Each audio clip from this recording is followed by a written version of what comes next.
give it all when you're dancing on me. I wanna see if you can give me some more.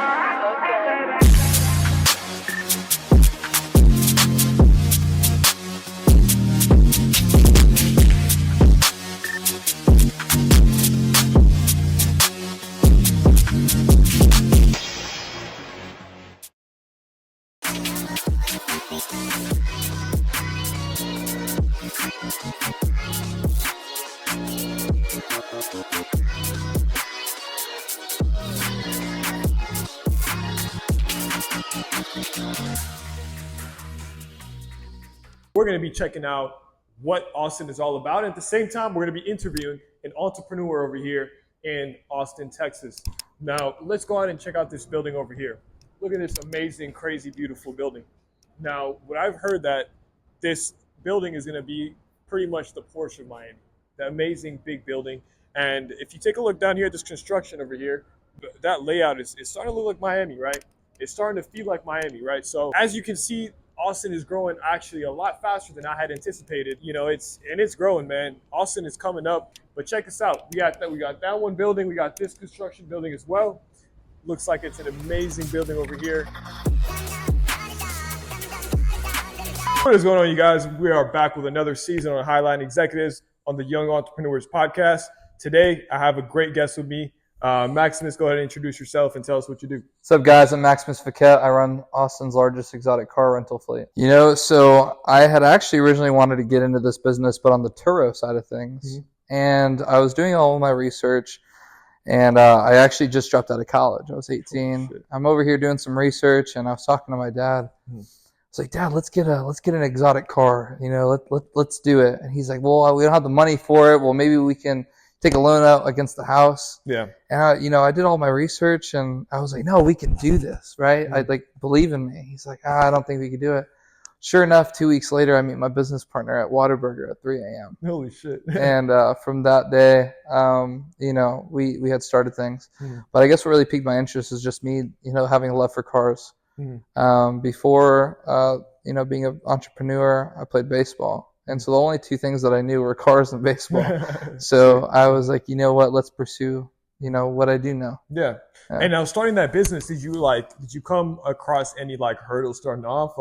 Was it hard to get capital? Was it hard to tell me a little bit about starting that first phase? The start is the worst part. It's honestly a living hell. You're going to bed, 2 a.m., waking up 5 a.m., trying to figure out ways to promote your business, to find clients, to, get down contracts and, make sure you have, all your ducks in a row. Yeah. And so sense. I think that's the hardest part is honestly just trying to figure out what business actually even is. And do you feel like the psychological aspect of it, starting off, was also hard as well? Believing in yourself, even though you weren't seeing results? I've always been a very confident individual, and so I've never doubted myself. Mm-hmm. I know all moms say, whatever you put your mind to, you can achieve. But truly, whatever I do, if I put my mind to it, I can do it. That's just how I've always been. Mm-hmm. So it wasn't too much of a struggle to, have some confidence in myself and believe in myself. Got you. And now, and why would you take this route in business rather than going with a college degree? Do you believe in the corporate world or do you believe in the business world? I 100% believe in the business world. Yeah. I'm honestly a lone wolf. I'm an only child. I have my own mindset. I'm not gonna lie. I'm a little stubborn, but I honestly think it's great for businesses being stubborn, because your goals, your aspirations, you have your own mindset, and you think for yourself, right? I think if I had a college degree, I'd be working under someone, and I have my own morals and my own mindset, and I wouldn't be able to do that. Yeah. Now, I work very fluidly in business, and I'm very easy to work with because I like those individuals who have their own mindsets, their own aspirations, and their own goals. So for me, I think that's the way to do it. Yeah. I was an architectural engineering major going into college, and I loved it. I was a smart kid. I always had good grades. And I thought that's what life was all about, is just to get good grades and to get the degree. But I didn't find it fulfilling. That's not what made me happy. And so I'm a big believer in going to what makes you happy. Yeah, you can go out and get a college degree and the whole bit, but did it make you happy, or is fucking living like a 20-year-old entrepreneur, living in a high rise, driving a bunch of exotic cars, which one sounds cooler? Exactly. Makes sense. I Yeah. 100% agree with you, man. And that's the biggest thing that people, it's just choices, you know? Yeah. You got to make the choice if you want to go and work a job and slave 40 hours a week, Yeah. or if you want to just, you know, work a little harder and go through a little bit more turmoil and then, you know, have bigger results. Yeah. So let me ask you this, like, when you got that first piece of revenue or your first sale or your first booking, right? What kind of clicked in your mind? Did anything change mentally when you saw that first stream of revenue coming in? Honestly, my first sale in the rental game, it honestly made me think, holy shit, there could be some serious money in this. Yeah. And I was like, you know, I want to be an entrepreneur. I want to do my own thing. But whenever I first saw the money come through, they said $1,200, and I barely even worked. And I was like barely fucking right there. And I was like, oh, this is going to happen every day. Yeah. If we get into a little bit deeper about, you know, the car rental company, are you using your own capital to put this up? Or are you going with like investors or loans, or like what's the kind of like funding, or is it your personal saved up money? So so it's both. Yeah. I've dumped a lot of my money into this business, and so has my partner. And I wouldn't be able to actually have that money if it wasn't for investors and the ability to actually be able to use other people's money to make money. Exactly. And that's honestly the smartest way, and that's how big corporations are ran, right? You look at this building that's built up behind us, right? It's not one guy. It's a group of guys. And I'm sure the guy who started the whole thing started using other people's money to make money. I mean, I think that's the smartest way to do it. Exactly. I got you. So now on to my next question, right? So now you've started your business. You've had, you know, you've gotten your team together. You've used other people's money to make more money.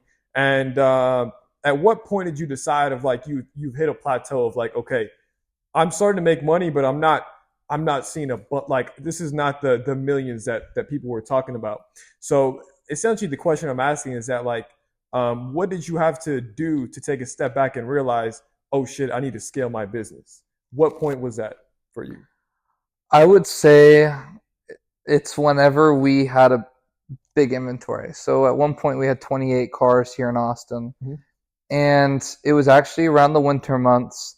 And as everyone knows, you know, the car market goes a little down in the winter months. And so we have 28 cars. I have some investors, and I have some people that are, you know, looking to get their money back, right?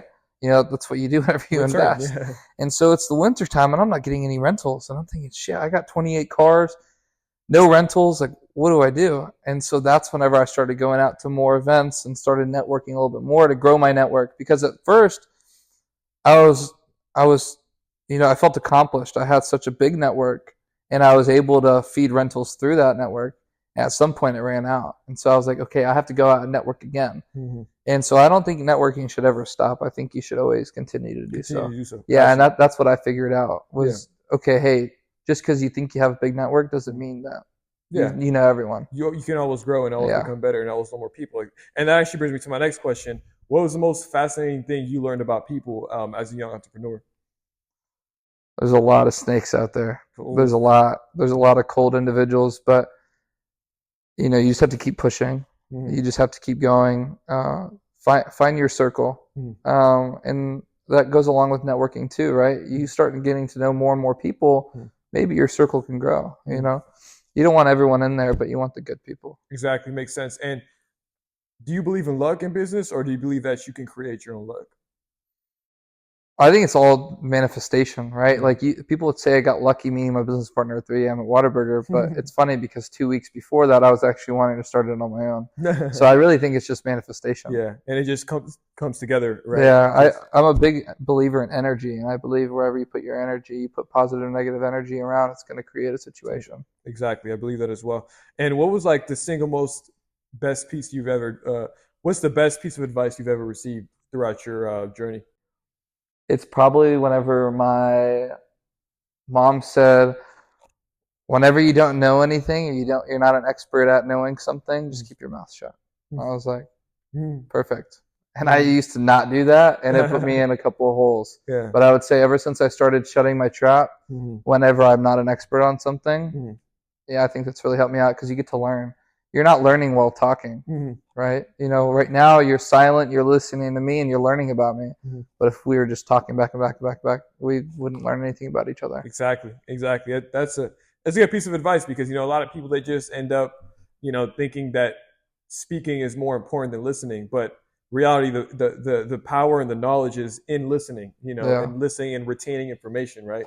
So I 100% agree with that. I want to add is I believe that actions speak louder than words is a really big one, because a lot of people use it in relationships, Yeah. right? But business is also a relationship. It's a million relationships all at once. And, you know, you need to see how people are acting towards you. What people say, it means something, but it doesn't mean everything. And so I think, you know, picking up on body language and, you know, how people are treating you, that's what it's all about. Just notating the small things that add up to, you know, what the person is actually trying to convey. Yeah. Interesting. So then, with that being said, do you believe that mentality is 50% of the work in business, or do you believe that it takes a little bit more than that? I'd say it's 75%. 75%. Yeah, mentality, you know, confidence, mentality, goals, aspirations. If you have a goal, a true set goal, and you're confident, it's going to happen. You're going to achieve it. I got you. And my next question is, you know, we know that, you know, in the game of business, in the game of entrepreneurship, whatever it is, when you're trying to go in and scale and become a better business individual, you also have to focus on yourself as well, right?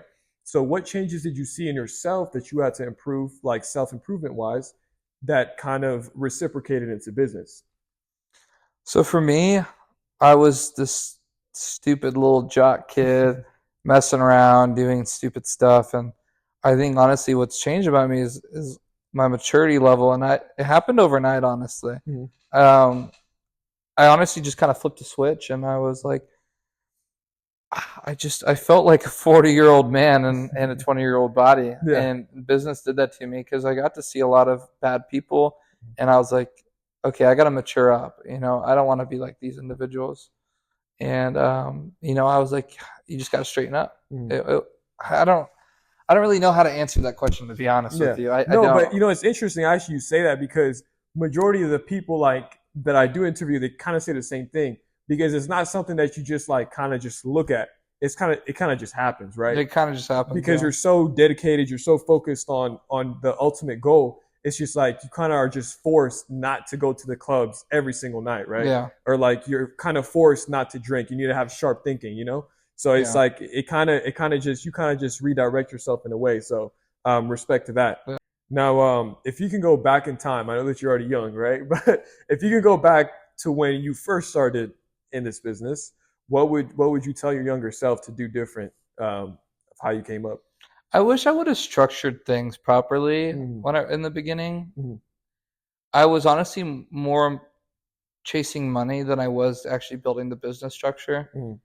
And I've always been good at it, like finessing, right? And so getting the money wasn't the hard part. Yeah. But now I'm realizing, you know, okay, longevity wise, the money's not going to be able to come in unless there's an actual business structure. Exactly. And so I think I wish I would have structured things a lot better in the beginning. Exactly. And I 100% agree with that, because all business is systems, right? And if you have the right systems in place, then you follow them, you structure them, and then you can eventually like grow and become bigger and bigger, right? You just got to keep imposing those systems. And that's why, honestly, that's why I love business partners, right? Because not just one man can take on all different things. I don't care who you are, Elon Musk, whoever. Elon Musk didn't do it just by himself. He has a team to do it. He has a whole table of representatives to help him out. But I like business partners because, yes, each individual has their own mindset, right? So for me, right, I have my own set of morals, my own set of boundaries and stuff like that. If you have a business partner, right, you might have the guy who's the sales guy. He can talk to anyone. And then you might have the operations guy, the numbers guy, the guy who has all the systems, the guy who does all the contracts. You're just the guy who meets the investors. You're the guy who meets the clients. You're the guy who's sitting in the shop doing things, right? And you can have a 50-50 partnership with that kind of stuff just because you have two different mindsets working together. And I know that probably was one of the things that was hard for you as well, because I remember you told me that you're a very like a lone wolf, right? Yeah. So like, you know, having to put down your ego and just say, you know what, fuck it, this is what I gotta do. Yeah. You know, I gotta go 50-50, right? Yeah. Did you kind of have to like go through that, or you kind of just realized it at a point? I actually would say that putting aside the ego is honestly probably the hardest thing, a matter of fact, because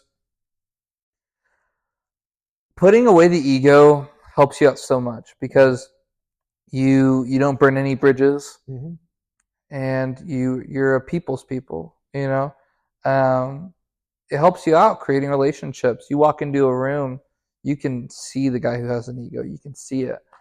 And I realized, you know, you just can't be that guy. I can't be a lone wolf any longer, because now it's like playing baseball again, right?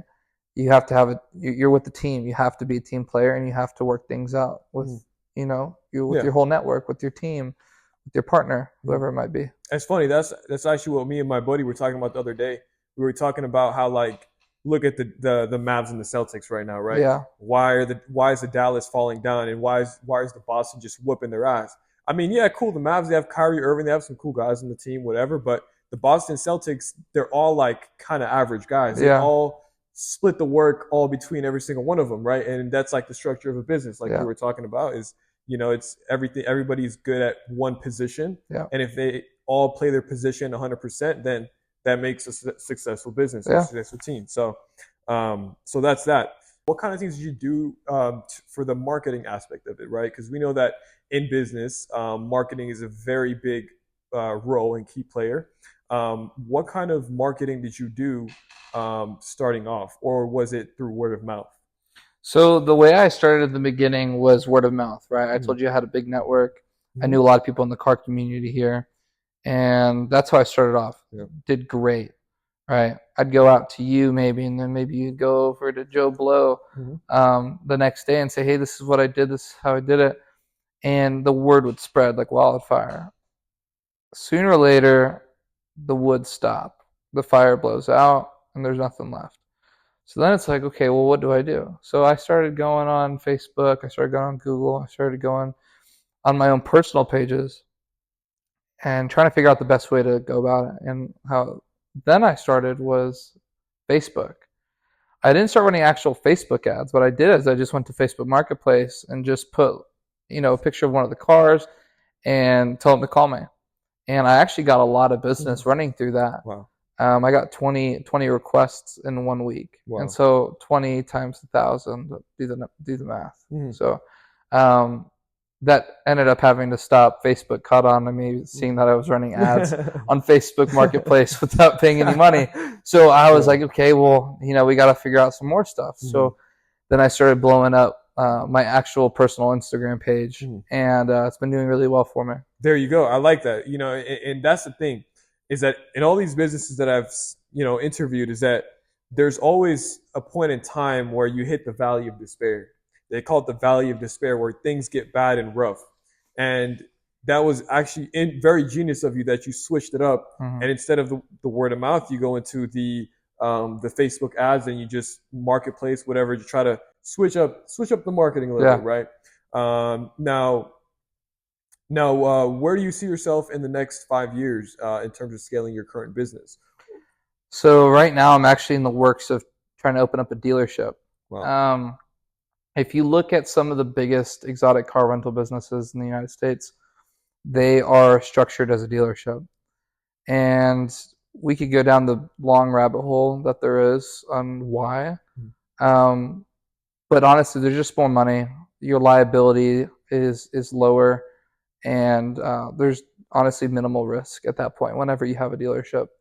And so I would say that in the next 5 years, I'll have a very successful exotic and luxury dealership, either in the city of Austin or in Houston. Makes sense. 100% agree.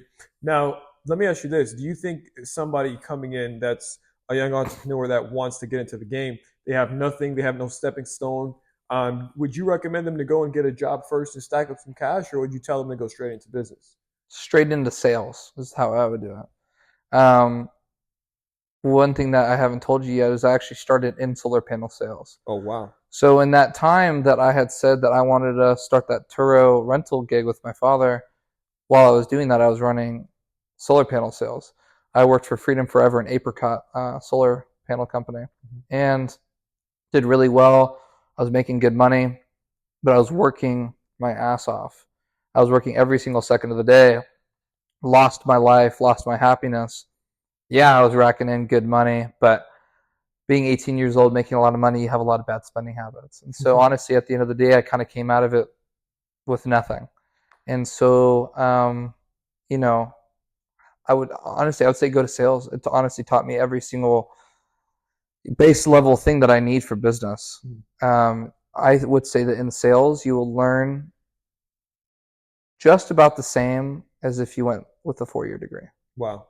Yeah. Wow, that is deep. That's actually deep, man. And I mean, I 100% agree with you, man. Sales is everything. It teaches you how to communicate with people, how to make connections, how to sell your product, how to market, right? And it teaches you all these different like bullet points versus going to college, right? Yeah. So fuck college, basically, right? It's like there's really nothing you could do. I would say if you're not out there saving lives Yeah. and you aren't a lawyer representing me for murder, then Agreed. I would say don't go to college. And I would say probably 95% of my friends have never been to college. Yeah.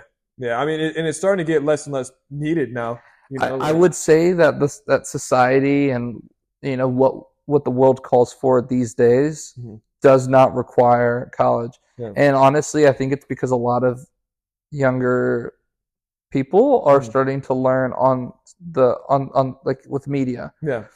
And so you have access to everything with just your phone. And so I would say that, you can learn a 4-year degree if you start learning something on the internet by the time you're 16. Yeah, exactly. Cool, man. Now let's redirect it a little bit. I want you to tell me a crazy story that you had in business or with a client or with a customer, because I know that in business and, there's always these crazy stories that happen, in business, whatever it is, right? But if you have a good story to tell that happened in business or with one of your clients or customers, even partnerships, drop it in the mic, man. Let's see. So you are not going to believe this story. Tell me. And it was my first 2 weeks in the business. Oh, shit. And we had an investor who lived in Utah. Okay. He had given us 3 cars, a Lamborghini Huracan, a 600 LT McLaren, and a 488 Spider. Awesome. Okay. And so he had called us up and he was like, "Hey, do y'all want these cars?" And like, yeah, we're like, "Well, we do exotic car rentals." He's like, "I know. I did my research. I want to give these cars to you." I'm like, "Okay." He's like, "Well, I don't have my cars with me." And I go, "Well, where are they?" He goes, "Well, they're in Chicago right now. I just got them stolen." And I was like, shit. And so I'm thinking, okay, well, why don't you call the cops? Why don't you do this? Well, it was a little difficult for him because he did something called seller finance, which is basically, you're just financing through an individual, right? So for example, you would be like, okay, hey, I have a Ferrari. I'm not even going to check your credit score. Just pay me $1,500 a month for my vehicle. So it's you're technically the bank. Yeah. And I'm like, okay, well, I can understand how it's tricky because he has the title, but that guy has the ownership of the vehicle. So there's kind of a power, what do you call it? Distribution? Yeah. Distribution of power. And it's a little corrupted because of that situation. Yeah. She's like, okay, if you could find my cars, you can have my cars. And I go, okay. He'd given me 3 locations to go check in Chicago. Keep in mind, we're here in Austin. Oh, yeah. He pays for my flight. We fly up there. I go to those 3 locations. I go to the first one. We're SOL. Can't find the cars. Sure enough, I'm like, you know what? The guy who stole his car, right? He has a rental business. So I'm like, okay, maybe these cars are in the fleet. So sure enough, I go look up his company. I get on there. The cars are on there. So I'm like, oh, perfect. I call up the business number. He answers. Sure enough, he's actually in the Lamborghini sitting at a Starbucks in the middle of Chicago. And I was like, hey, I was acting as if I was a renter. And I was like, hey, I want to rent out your 2018 Lamborghini Huracan. He's like, oh, cool. That's actually so funny. I'm actually in it right now. Started showing me a bunch of stuff. Boom, he finally got out of the car. I screenshotted the Starbucks symbol, but I saw like kind of the area it was in. It almost looked like Rodeo Drive. Mm-hmm. And I'm like, let's look up all the Starbucks there is. Sure enough, the first Starbucks we go to, he's there. Oh. So we're in a taxi, and I told the taxi driver, keep following him. There's only one car. We need all three. Yeah. So we keep following him. He finally goes over to this horrible Section 8 apartment complex. Sure enough, I see both cars sitting there in the parking lot. It's pouring rain, and these beautiful cars are sitting next to some of the ugliest pieces of shits I've ever seen. So I get over there, and I'm like, okay, me and my security guards, we hide in bushes now. We wait all night. We're waiting all night. It's 2 o'clock in the morning. Everyone's asleep. We have the spare keys with us. So sure enough, we get in all the cars same time. We bolt out of there. Shit you not, dude. 20 minutes later, you know what I see chasing us? A 765 LT McLaren is hauling ass after us. It's pouring rain. And I'm thinking, oh, shit. I was like, he wasn't fucking around. We're driving down to Indiana because we need to make this repo as smooth as possible. We're just driving down to Indiana, going down the highway. We're going to go to Texas. On that way down, it's pouring rain, like I said. I ended up doing a full 360 spin in the middle of the highway. I hit a little pothole. I was going about 70. I'm nervous. Bam, spinning the wheel, and I finally recorrected and got back where I needed to go. Damn. So now we have about 5 minutes of space in between them because, man, I see that car coming after me. I'm not staying. Yeah. So what ended up happening is I pulled over and I said a prayer because, man, I almost lost my life. Holy shit. And I shit you not, man, that whole drive, 19-hour drive, we were getting chased by 2 guys. Holy no way. Yeah. They stayed the whole way. The entire way. My buddy actually got caught with them in Dallas. Oh my God. And we're on the phone with each other. We had a 608 call, a full 19-hour. I had a guy sitting at the house with the map. I had a couple of truck drivers that were headed down that highway because my buddy has a logistics company for transport. So he got me in contact with a couple of the truck drivers. So we were on the call with my map guy, the truck drivers, the owner of the vehicle, and the security guards and me. And he gets on there. He goes, man, that Audi's back on my ass. And then he's like, the 765's here. And he's just like, keep going. Well, it's the middle of the night. We're up in Dallas now. And I'm like, okay. I was like, it's honestly same highway, just a straight stretch. I just flipped my lights off. And I was just gone. I was going 180 the whole time. Holy shit. Yeah. That's crazy. So we ended up getting the cars back, took them to a shop, got all the trackers out. We were good. And then what did your investor have to say about that, man? I bet he was happy. Oh, I got a pretty hefty payday. Oh yeah, I bet, bro. By the way, everything I said is completely legal. He ended up owning the vehicles and all that. So it was honestly just a repo. But that was probably one of the craziest things. That is one of the craziest stories I've ever heard, my friend. What the fuck? That is insane. It was like some GTA shit. It really was. Like yeah. I had a GTA heist in real life. Oh my God, bro, you did. Like, imagine being 19 years old and your buddies are like, "Oh, what are you doing these days?" I own a business and I live a GTA lifestyle. Yeah, bro. Shit. And you know, part of doing that, you know, it's just crazy to hear that story, man, because a lot of people would hear about that story and pick up the phone and be like, oh, yeah, all right, that's tough. Put the phone back down. Yeah. But, like, I love how you kind of saw that as an opportunity, like, oh, shit. Like, it got you excited, and you were like, oh, damn, let me go ahead and try to make this happen. Yeah. So props to you for actually going in there and, like, making it happen, even though a lot of people would have said, oh, this is impossible, you know? So my business partner, that was actually the moment he realized, he's like, okay, this kid has some skin in the game. Yeah. Like, he's not fucking around. He'll go the whole 9 yards. So that's a good lesson right there for like the young entrepreneurs is like, I guess the way that you earned your credibility from your investor as a 19-year-old, right? Because, you know, when you're asking money or you're asking for them to invest in you, it's kind of hard to earn the credibility, right? So I guess the way that you showed them that you were serious is you went out there and you did something for them without expecting like much in return, right? You're just saying, I'm gonna get your cars back with hopes. Like you have no guarantee that she was going to invest in you, right? No, there was no guarantee, right? Yeah. So you kind of just like put your trust first and be like, hey man, look, I'm gonna do this for you.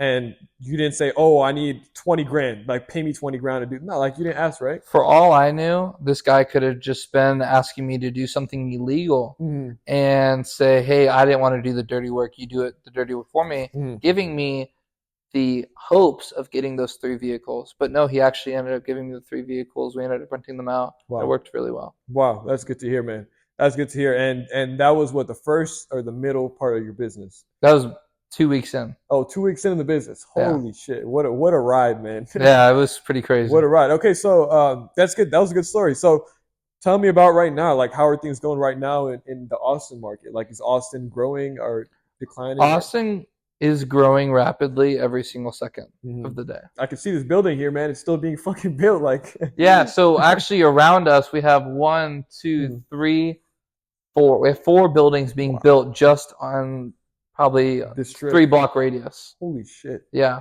And there's a few more that are being built on the other side of the city.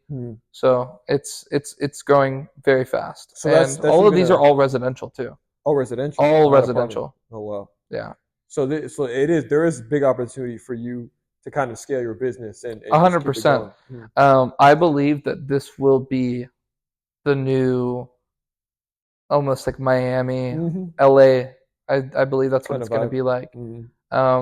It's already turning into a flex culture city, very similar to Houston, LA, Miami, Las Vegas, and I love it. Those are the people that are going to generate my business. Yeah. And, it's funny. People were saying that about, because we're from Houston. So, people were saying, oh, Houston's, starting to become, nah, bro, all we have is Washington Avenue and that's it. Everything else is, there's no like nightlife there. There's nothing for tourists to really come to. I mean, other than Galleria, right? But I mean, like, there's not much there. So, but that just tells you that there's a lot of potential, from a business perspective. Is like, if you want to get started into something, start it fucking now and put your foot down now, so that in 2, 3 years, 4 years, 5 years, you have something to show for and something to offer for these newcomers, right? Yeah. And people are also talking about like the World Cup or the FIFA World Cup coming to Houston, right? Like, if you're not putting yourself in the right place to kind of get that inflow of money, then what are you doing? Exactly. And I honestly love it, because right now, just in the past year and a half, we had taken down 11 other rental businesses. We're the only ones still left standing. There was actually 2 brand new ones that have actually opened up in the past month. So I would just say be careful to those individuals. Yeah, I like that. Competitive. So let me ask you this then. What do you think about competition? Is it good or bad for business? I love it. I think competition's good. It creates a playing field, and all these other people out here get to spectate it, because they're trying to think, okay, who's the better company? Who do I put more trust in? And, just see who comes out on top. Because at the end of the day, right, you go to Miami, you get 10 rental companies, major rental companies. Who's the biggest, though? MPH Club. They love competition, because it will go to show who's the best. And as a client, I would never want to go to anything that's not the best. Exactly. And then when you have clients that they have bad experiences at places, they become your favorite now that they come to you and you give them a good service, good product, whatever it is, and they'll come back to you, right? Because and then that's how you build clientele. And let me ask you this: what do you believe in repeat business, like keeping your customers happy? 100%. So that's actually the only reason that we've been able to stay open and thrive as long as we have, is because I 100% believe in repeat business and keeping the people that you have happy, because at the end of the day, Austin might be growing every single day, but it isn't fully to the point of Miami yet, where people are like, okay, hey, I need to rent cars. I want to show off in cars. I want to do this. I want to do that, because right now Austin's a very new tech hippie city. Yeah. But it is slowly turning into the flex culture. And so the repeat individuals are the people who are keeping this business alive. I got you. And that's every business needs that to thrive. So where do you see your future? Do you want to have a family in the future, or do you want to just keep on growing your businesses, start different avenues, or and keep the bachelor pad? Yeah, exactly. Like, where are you going with this business and in your future for yourself as an individual? So for me, man, I'm a pretty big family guy. The two of my biggest goals have been able to grow a business empire, but also be able to have a very, nice, sustainable family. I think that's what I would like is, a happy family. I recently had met a girl and, I think it's going to be good. And I had told her, we had shared goals of building a business empire and also having a good family. So I see a happy future with that. I think I'll be able to achieve that. I feel that, man. And, I really respect that as well because, a lot of people, they get kind of distracted when they see all this money coming in and they go with the choice of choosing 20 different women every single night, every single weekend and just messing around, right? Yeah, I But find no fulfillment in that. bro, but the thing is that it ends up nowhere. Yeah. It ends up, you get nothing out of it. Nothing. But when, like you were saying, so now that you see that you want to have a family, right? You want to have kids, you want to, have a future. And I think that's more respectable because you're thinking about your future generation, right? Your kids, right? You want them to be set. You want them to, have good morals, good principles, right? And I feel like that ends up working through versus if somebody were to go by themselves and just keep on doing the same dumb shit, right? Yeah. So For me, I think it's beneficial, especially if you're an entrepreneur, or like myself, I'm a serial entrepreneur. And so I think it's so good because you're able to come home to that woman who's there by your side, right? Say you have a horrible day in the business world. Let's say you're running a multi-million-dollar corporation and that day you lost $30 million, right? And you went down the drain. And who's going to be there to help you out, right? The woman that's by your side. And so if you're off fucking around, hanging out with 20 girls a week, those girls are not going to give a shit about your business. They don't actually have true love for you and what you bring to the table and all that. They're just about it because they want to be part of the lifestyle, just want to mess around. yeah. So I honestly think to have the happiest life, right, is because you're going to have bad days. You're going to have rainy days. Who's going to be there to help you? Because your parents are going to be gone one day, right? You're going to have your best friend, but your best friend might live in Arizona, right? So having that woman by your side, I think, is honestly the best key to successful business. Damn, that's some real talk, bro. And it's crazy you're saying this because you're 20, and it's like, what the fuck? It's like I'm talking to like a 40-year-old, bro. Yeah, you know what I'm saying? Yeah. Like I respect that mindset, bro, because it takes, for some people, it takes a lot more for them to understand it. Yeah. Some people have to like live it and go through it, and then all this heartbreak and different things that waste their time. So I'm glad that you learned that early on in your life. It'll save you a lot of like mental. So 100%. And I think there's so many different great adventures you could go through with that, right? Because then you have kids, right? You have a family. What's going to motivate you to be better at business? Being like, okay, I have a family that I need to take care of. This is my responsibility.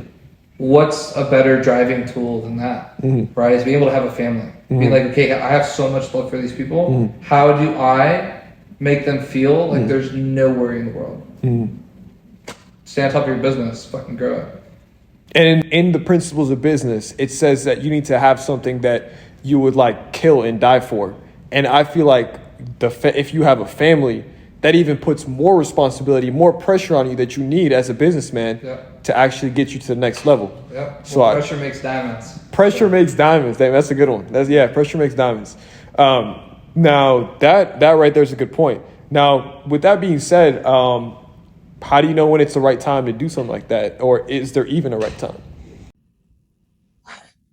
I believe that you will know whenever it's the right time. For me, I'm not sitting here dwelling on something. Like the second something happens and I just kind of get that feeling about it, I know. I have a pretty good feeling about things. And that's kind of how I go about life. Is I don't think about things too much. I think that if you think about things too hard, you're just going to start overthinking and you're not going to make the right decision.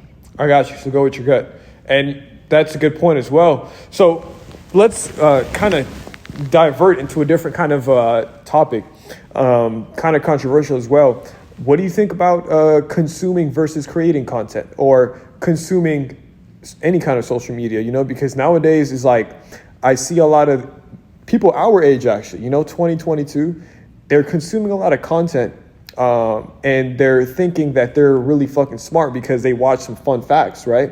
But based off my research and what I've seen, if you know a whole bunch of bullshit, right? You'll end up knowing nothing. I know a fun fact about this, but I can't focus on an hour-long podcast and, retain a lifelong lesson of information. Yeah. So tell me about you while you were 18, 19, were you consuming a lot of content, short form content, or were you reading books and watching podcasts, or what were you doing for content, for knowledge? For true knowledge, I went to YouTube and wanted to go to one exact field, and that was exotic car rentals. So for me, it was honestly long YouTube videos, tutorials. I never took any courses, but I would say it's long content, long form content. But short term content's very helpful if you are staying in the same niche. If you're staying in the same niche, then you're good. I believe that it's good to look at content like that, but I believe that if you start doing this, and this, then you're just going to be shit out of luck, because your mind is going to be on so many different things. That's why people who try to start too many businesses at the same time, none of those businesses are going to blow up, because you're putting all your energy and all your attention into all these different things. Yeah.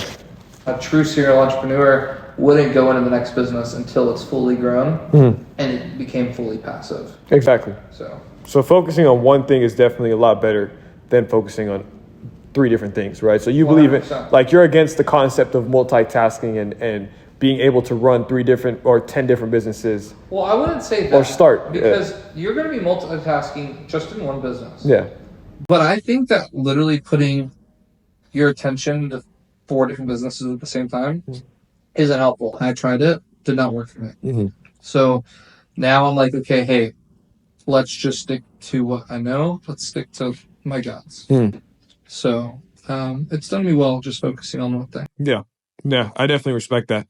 And now, last thing, do you have any advice that you would give to people that are trying to get into business or get into the rental game, whether they're 50, 60, 70, or whether they're 20, 30, 40, that are trying to get into the business?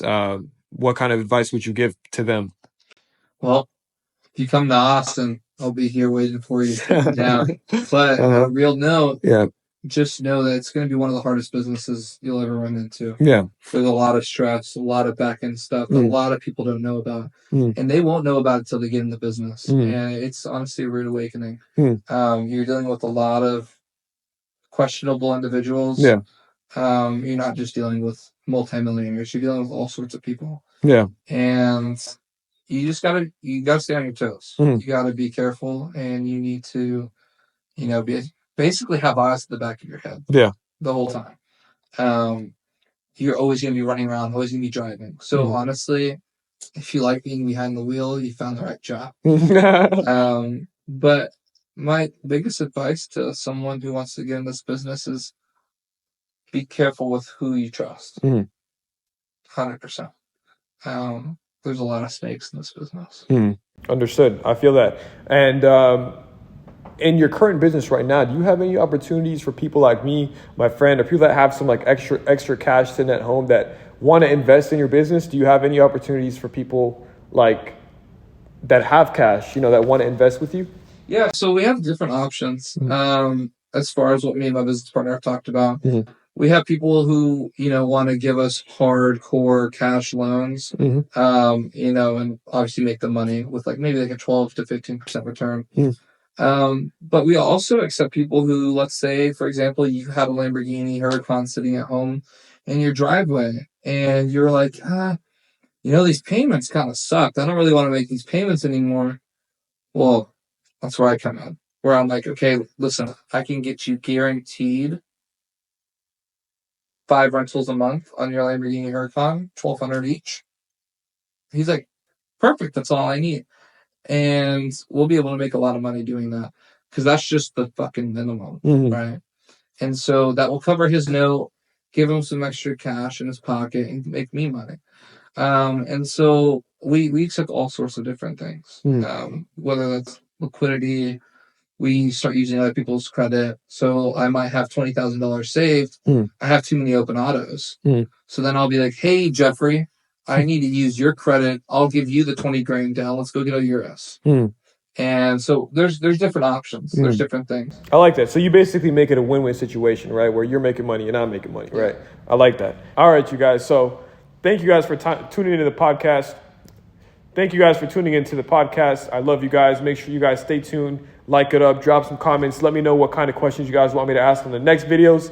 And I'll see you guys on the clips. Adios. Make sure you guys are tuned for season 2 of the podcast, my G's. I'll see you guys on the next one. Yes, sir.